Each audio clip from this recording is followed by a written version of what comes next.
Goeiemôre, dit is Maandag die 1 Junie. Vanoggend lees ons saam Genesis 12 vers 1. Die Here het vir Abraham gesê, gaan weg uit jou land, weg van jou familie en jou ouerhuis, na die land wat ek vir jou sal wys.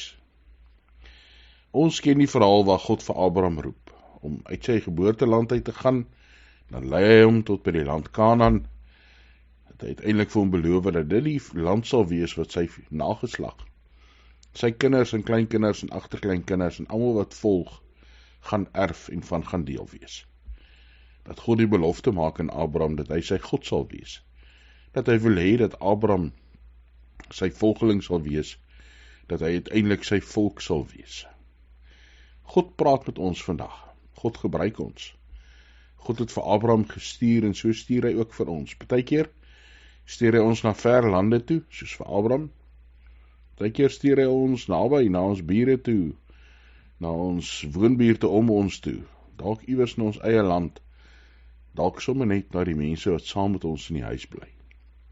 Die belangrike is, dat ons sal luister na God se stem, dat ons sal hoor wat God vir ons wil sê. Dat wanneer God ons roep, om iets ver te gaan doen, dat ons gehoorsaam sal wees. As God ons roep om iets naby te doen, dat ons dan ook gehoorsaam sal wees. Dat ons sal luister na hom.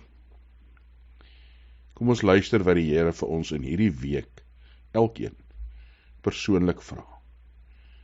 Dankie Hemelse Vader, dat ons U kan ken as 'n God, wat mense lief het. 'n God wat mense gemaak het. 'n God wat ons as mense geroep het, om in 'n verhouding met U te lewe.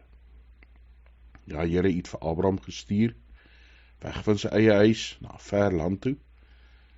So het U ook vir ons elkeen 'n taak, en is daar iets wat U wil hê dat ons moet doen. Geef ons oop ore, dat ons U gees sal hoor.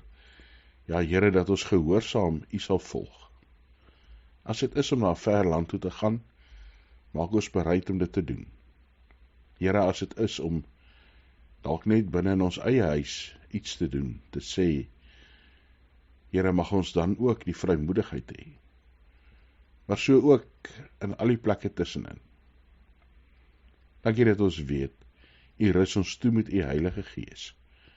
Here, dankie dat ons daaglikse nood in U hande kan plaas. Ons eie, Here, ons gesinne en familiesin, ons gemeentesin, Here, ons landsin. Ons staan voor U in afhanklikheid. Ja, Here, ons bid dit in die naam van Jesus Christus, ons Here. Amen.